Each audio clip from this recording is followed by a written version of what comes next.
Si quelqu'un quelque part a un rêve, qu'il sache que je suis la preuve vivante que les rêves se réalisent. Merci beaucoup à l'Académie. Je suis extrêmement reconnaissante pour cela.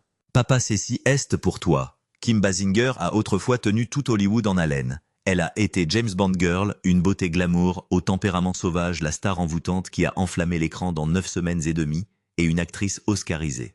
Pourtant, aujourd'hui à 71 ans, elle mène une vie recluse, se tient loin des caméras, n'apparaît plus sur les tapis rouges, et a même passé des mois enfermée chez elle, par peur de la foule. De la gloire éblouissante à une vie où elle a presque entièrement disparu, que s'est-il passé?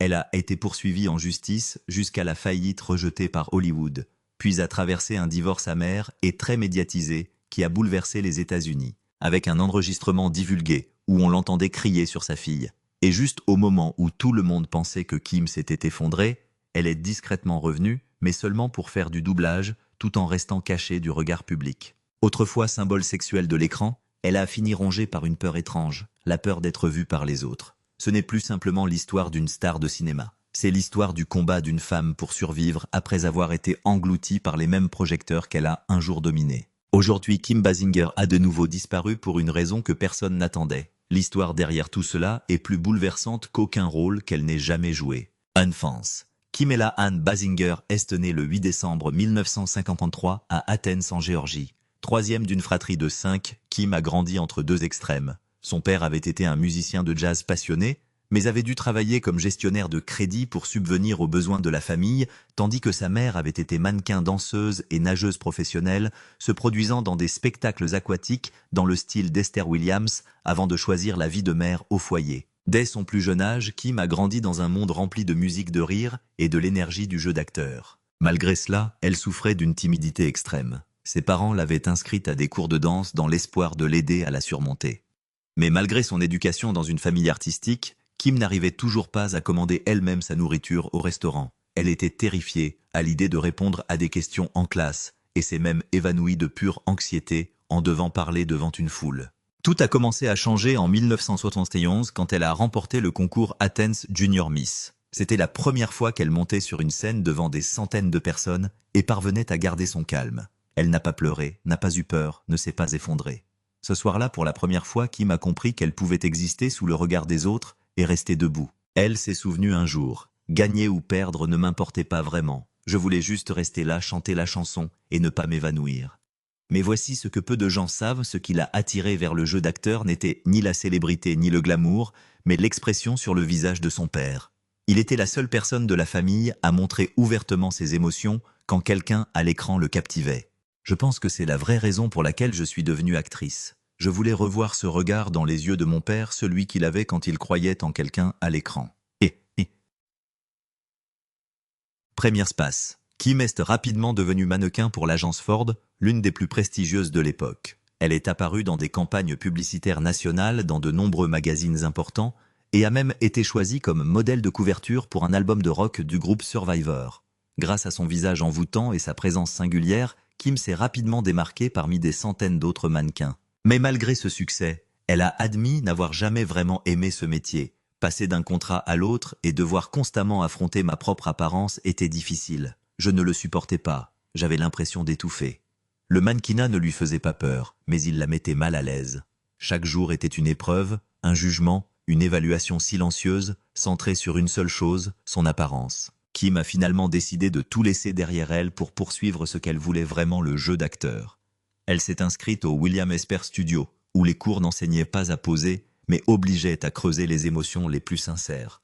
C'est ainsi qu'elle a commencé à passer des castings pour la télévision, décrochant de petits rôles non crédités et se frayant un chemin à partir de rien. Succès professionnel. Après des années d'études du jeu d'acteur et de castings incessants, Kim a commencé avec des seconds rôles tout en répondant à une question que beaucoup de spectateurs se posaient encore: jusqu'où un mannequin séduisant pouvait-il réellement aller en tant qu'actrice? Plutôt que d'attendre passivement un grand rôle, Kim a activement créé ses propres opportunités. En 1998, elle est apparue dans le magazine Playboy, non pas pour scandaliser, mais pour briser les stéréotypes, à une époque où les mannequins étaient perçus comme de simples objets décoratifs. Cette séance photo fut sa déclaration directe: j'ai le droit d'entrer dans le monde du cinéma. Et elle a réussi.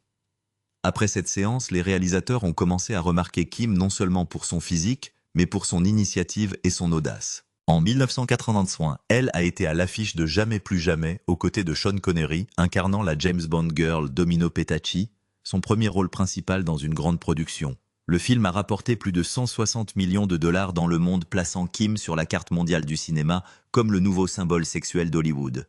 Mais au lieu de conserver cette image, Kim a choisi à plusieurs reprises des rôles plus exigeants. Dans L'arnaqueur The Natural en 1984, elle a partagé l'affiche avec Robert Redford dans le rôle de Memo Paris, une femme vive, émotive et imprévisible. Cette performance lui a valu une nomination aux Golden Globes et, plus important encore, a fait que la critique la considère pour la première fois comme une actrice sérieuse. En 1986, Kim a suscité une vive controverse en tenant la vedette de 9 semaines et demie, un drame psychologique érotique dépeignant une relation de domination-soumission entre son personnage Elizabeth et celui de Mickey Rourke John. Moa n'était pas un film érotique ordinaire. Des scènes avec des bandeaux du sexe sous la douche et des jeux avec de la nourriture y étaient montrés de façon directe, sensuelle et pourtant froide, sans rien du romantisme hollywoodien auquel le public était habitué. Le thème d'une femme perdant progressivement le contrôle dans une relation toxique a suscité une vive controverse parmi les spectateurs. Certaines scènes frôlaient la coercition consentie. Les années 80 étaient une époque où le mouvement féministe se faisait de plus en plus entendre, et le film a été critiqué comme un recul. Au-delà de ces éléments choquants, le film a aussi rencontré des problèmes de censure. Aux États-Unis, il a reçu une classification R et a failli obtenir un X réservé aux adultes. Le Canada, le Royaume-Uni et plusieurs pays asiatiques ont exigé la coupe de nombreuses scènes ou ont carrément interdit le film. Dans les années 80, certains cinémas américains ont refusé de le projeter au nom des valeurs familiales.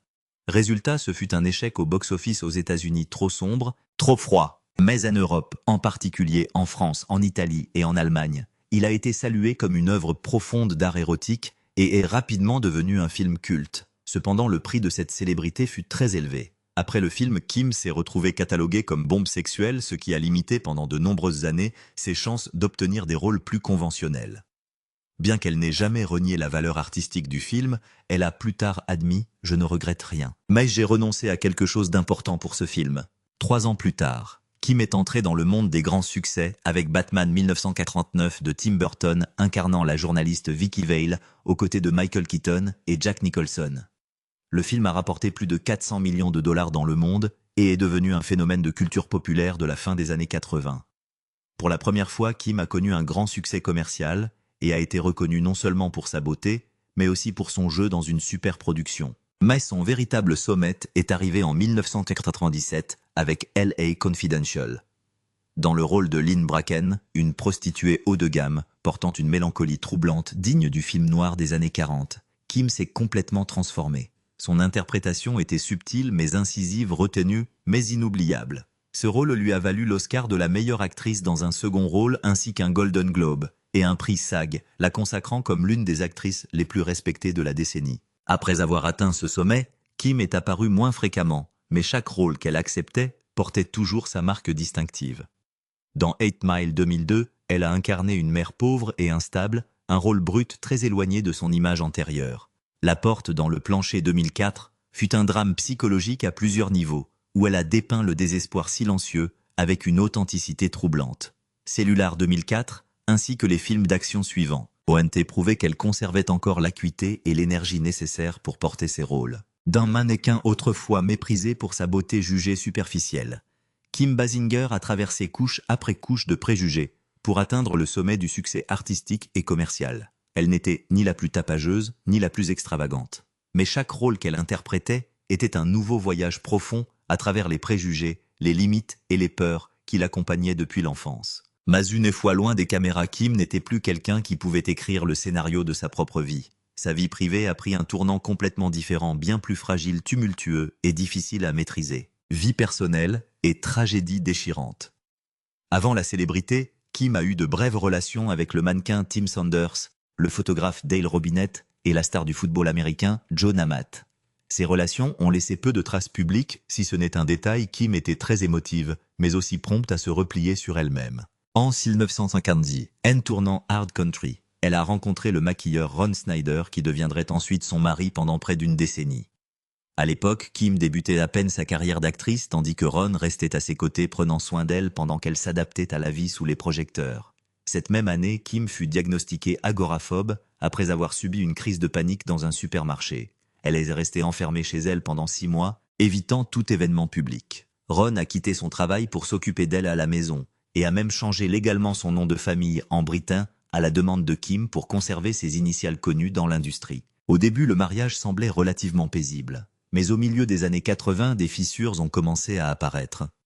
Selon les mémoires de Ron publiées en 1998, Longer Than Forever, il a découvert en 1986 que Kim avait une liaison avec Richard Gere, son partenaire dans Sans Pitié. Après avoir trouvé des lettres manuscrites échangées entre eux, Ron a secrètement suivi son épouse jusqu'à un restaurant où il affirme les avoir vus s'embrasser. Bien qu'ils ne se soient pas séparés immédiatement, les fissures ont persisté jusqu'en 1989 quand ils ont officiellement divorcé juste avant Noël.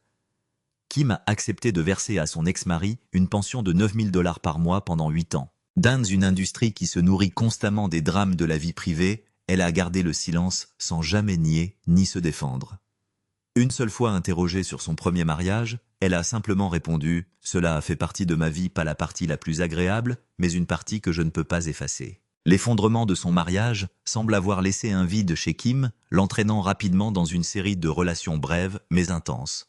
L'une des plus commentées fut sa romance avec le producteur de Batman John Peters, qui s'est souvenu « Kim vivait à l'époque un mariage abusif. Un jour j'en ai été témoin et je suis intervenu pour la protéger. À partir de ce moment-là, nous sommes devenus amis, puis amants. » Peters a aussi évoqué la tension avec Michael Keaton, partenaire de Kim dans Batman. Michael se sentait mis à l'écart. Il était Batman, et moi je n'étais qu'un coiffeur qui savait parler aux femmes. Mais Kim et moi vivions ensemble sur le plateau. Elle m'a même aidé à écrire le 3e acte du scénario. Après sa romance avec Peter, Kim a fréquenté des hommes d'univers très différents dont Prince, le génie musical et icône culturelle irremplaçable.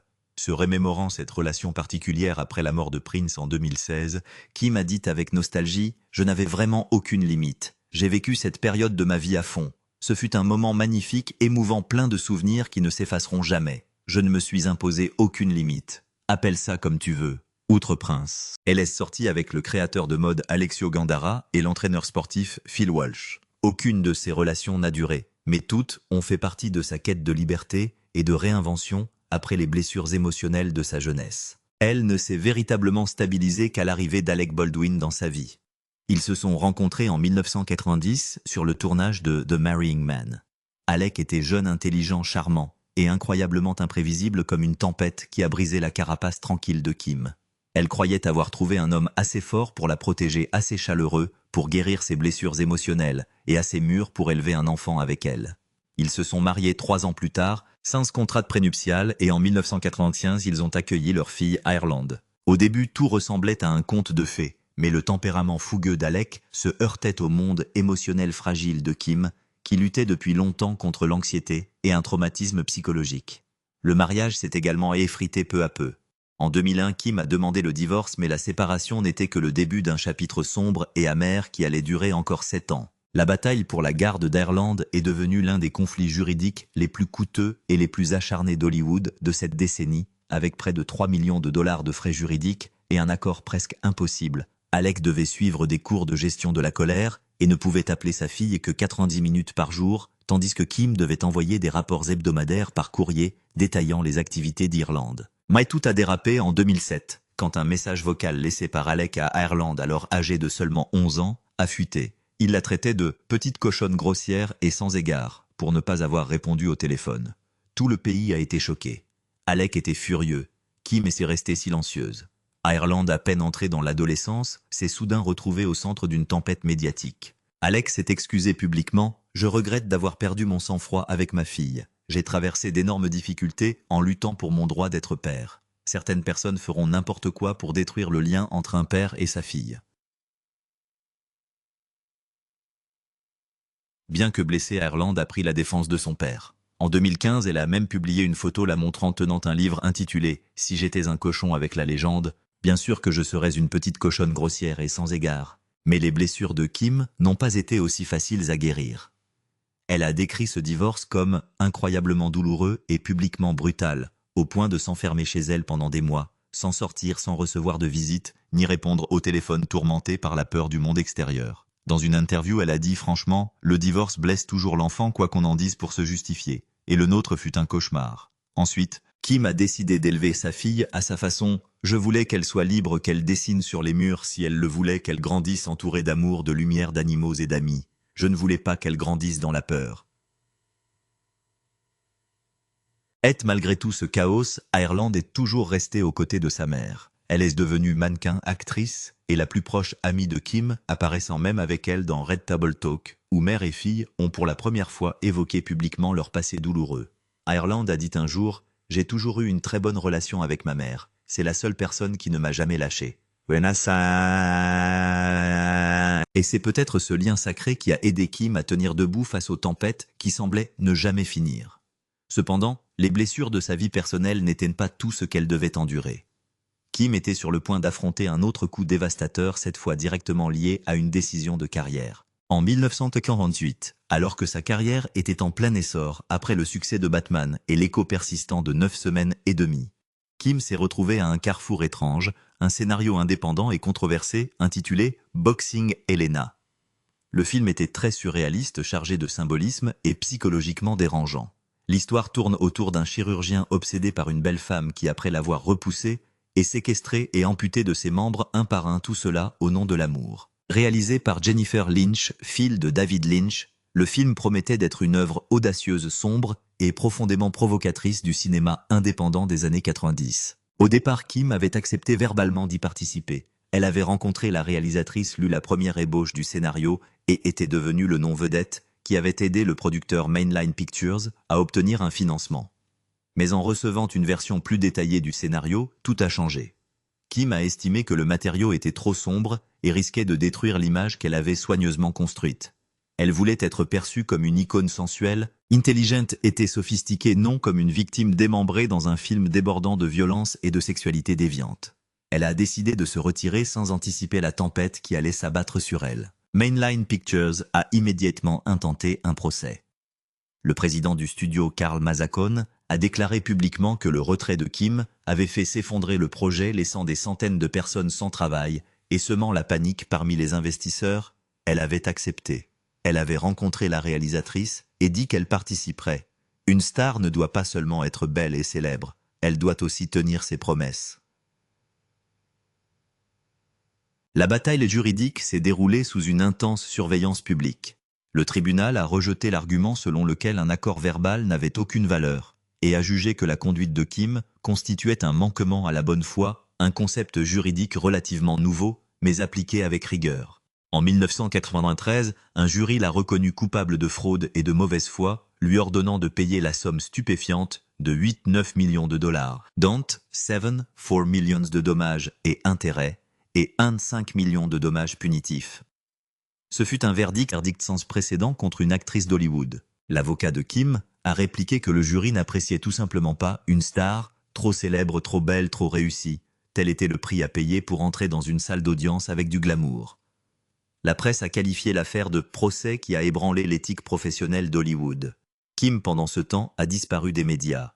En 1993, elle s'est officiellement déclarée en faillite, a vendu sa maison, liquidé ses investissements et s'est retirée des grands projets. Les producteurs qui la courtisaient autrefois lui ont tourné le dos. Le nom de Kim Basinger est devenu un avertissement au sein de l'industrie, même après avoir remporté un Oscar. Une star qui rompait une promesse pouvait entraîner tout un film dans l'abîme. N'est qu'en 1995 que Kim est discrètement parvenue à un règlement à l'amiable.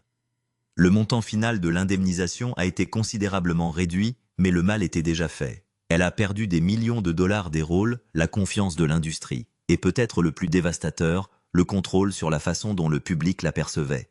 Ce fut le tournant qui l'a fait sortir des rangs des grandes stars d'Hollywood.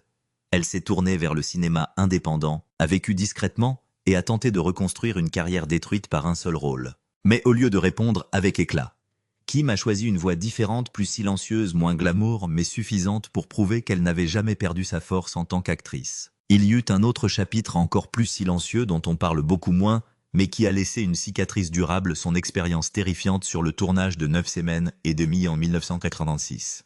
Bien que le film ait fait d'elle une icône mondiale, derrière toute cette sensualité, se cachait une vérité qu'elle qualifierait plus tard de « la chose la plus terrifiante que j'ai jamais vécue ».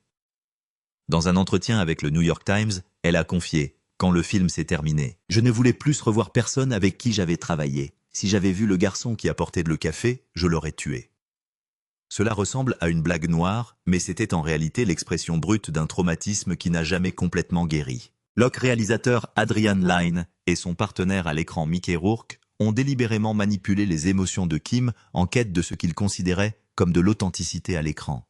Ils lui ont interdit d'interagir avec Rourke en dehors du tournage afin de maintenir une tension constante durant les 10 semaines de tournage. Ils la décrivaient comme une actrice instinctive, quelqu'un qui ne jouait pas vraiment, mais réagissait. ETONT utilisait toutes les méthodes possibles pour la provoquer psychologiquement, allant jusqu'à souffler à Rourke des instructions pour la tenir fermement, jusqu'à la faire pleurer, crier et le gifler en retour. Au départ, Kim avait refusé le rôle après une audition humiliante durant laquelle elle devait jouer une prostituée suppliant pour de l'argent dans le cadre d'un jeu sexuel élaboré. Mais elle a finalement accepté après avoir reçu 24 roses de Lyne et Rourke. Cette décision a eu un coût physique et émotionnel énorme. Lors d'une scène sur un escalier trempé de pluie à Manhattan, elle est tombée et s'est blessée, lui laissant une cicatrice permanente au bras. Mais les blessures invisibles ont été bien plus douloureuses.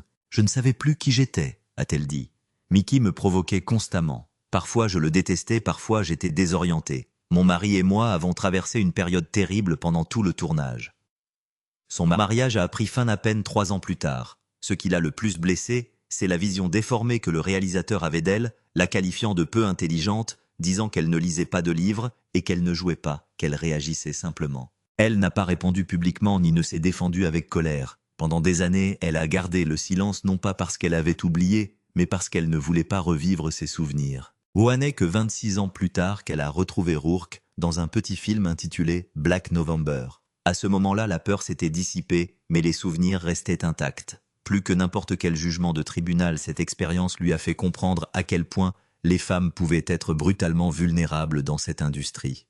Et c'est peut-être cette douleur qui a nourri sa détermination à protéger ceux qui n'ont pas de voix, des animaux sacrifiés aux acteurs réduits au silence et contraints d'endurer des abus psychologiques au nom de l'art. n'est qu'au début des années 2000 qu'elle est revenue à l'écran avec des rôles plus matures et d'une plus grande profondeur psychologique. Elle n'était plus le symbole sexuel des décennies précédentes, mais elle possédait toujours une profondeur discrète et remarquable. Ses interprétations sont devenues plus sobres, moins provocatrices, imprégnées d'expériences de vie. Mais après 2010, le nom de Kim Basinger a peu à peu perdu de son éclat. Elle a accepté des rôles mineurs, comme celui d'Helena Lincoln, dans 50 nuances plus sombres, 2017, en partie par curiosité ou par désir de ne pas sombrer dans l'oubli total. Kim s'est tournée vers des activités plus privées, doublage, écriture de contes pour enfants et une vie recluse loin des médias. Ce fut un retrait délibéré, le choix conscient de quelqu'un qui avait autrefois été emporté par le tourbillon d'Hollywood et qui voulait désormais simplement s'en éloigner pour embrasser ce qui compte vraiment dans la vie. Héritage et influence. Certaines beautés coupent le souffle, certaines douleurs poursuivent pour toujours. Kim Basinger, d'une façon étrange et inoubliable, porte les deux en elle. Tout au long des années 80 et 90, son image est restée gravée dans la mémoire de millions de gens. Un visage impeccable, un regard cachant, une vague tristesse et une sensualité naturelle et sans effort. Mais si vous pensez qu'elle n'était qu'un symbole sexuel d'Hollywood, vous avez mal compris son histoire. Derrière cette beauté se cachait une âme qui avait autrefois tremblé face au flash d'un appareil photo. Une femme qui s'est présentée devant un tribunal pour avoir osé dire non à un film qui aurait pu détruire sa vie. Une mère célibataire qui a lutté contre le système judiciaire non seulement pour protéger sa fille, mais pour se préserver elle-même. Sans artifice publicitaire, seulement une femme courageuse, vivant avec authenticité dans un monde d'illusions. Kim Basinger n'a jamais couru après la célébrité. Elle s'est retirée silencieusement de la scène sans fanfare ni adieu, mais elle a laissé un vide que personne n'a pu combler. Ce qui inspire, ce n'est pas l'ambition mais la résilience, pas la gloire mais la dignité. C'est pourquoi même si elle apparaît à peine à l'écran, aujourd'hui, elle reste un nom qu'Hollywood ne peut ignorer. Vie actuelle. Ces dernières années, Kim a presque entièrement disparu de l'agitation d'Hollywood. Plus de tapis rouge, plus de couvertures de magazines. Elle a choisi une vie plus tranquille aux côtés de son compagnon de longue date, le styliste des célébrités Mitch Stone, avec qui elle est en couple depuis 2014. Le couple reste loin des projecteurs et apparaît rarement en public, bien qu'ils aient été vus portant des anneaux dorés, alimentant les rumeurs d'un engagement plus sérieux. Pour Kim, l'amour n'a pas besoin d'être prouvé ni annoncé, il signifie simplement être présente en silence, jour après jour. De l'éclat des projecteurs au coucher de soleil paisible. Kim s'est retirée passant une grande partie de son temps à Hawaï, où elle a trouvé la paix, après des années éprouvantes. Mais elle n'a pas complètement disparu. En 2022, elle est apparue dans Lead Project de Flux, un court-métrage expérimental, sorti sous forme de NFT, et réalisé par Peter Bogdanovich, une sorte de point final subtil et créatif pour sa carrière cinématographique à sa façon. En 2023, Kim a de nouveau attiré l'attention en apparaissant par surprise à la baby shower de sa fille Ireland Baldwin, qui attendait un enfant du musicien Rak. Sur des photos largement partagées, Kim était habillée de façon décontractée, souriait chaleureusement et tenait la main de Mitch Stone. Les fans ont rempli les commentaires d'éloges pour sa mère. Rayonnante de joie à l'idée de devenir grand-mère, Kim a partagé une image de sa propre échographie de grossesse vieille de 27 ans, comme pour boucler magnifiquement la boucle de la maternité. Elle a même révélé que sa future petite fille serait, selon ses mots, une autre petite princesse sur le point d'arriver dans ce monde. Au-delà de son nouveau rôle familial, Kim est restée fidèle à une conviction qu'elle porte depuis des années, protéger la vie en particulier, celle des créatures qui ne peuvent pas parler pour elles-mêmes. Végétarienne depuis toujours, elle a participé à de nombreuses campagnes de PETA Farm Sanctuary, It Last Chance for Animals. Elle n'a pas seulement élevé la voix, elle a aussi agi. Elle a soutenu la législation américaine de protection animale et s'est fermement opposée au commerce de la viande de chien dans certaines parties d'Asie. En mars 2023, quand Jakarta a officiellement interdit ce commerce, Kim a publiquement exprimé sa gratitude et appelé d'autres pays à suivre cet exemple. Les chiens ne sont pas de la nourriture, ce sont des compagnons loyaux au service de l'humanité. Ils doivent être protégés de la cruauté inimaginable de ce commerce. Et ça... Dans un monde où la célébrité se mesure souvent à la visibilité, Kim a choisi le chemin inverse, vivre en paix et en silence, faire ce qui est juste sans avoir besoin d'applaudissements.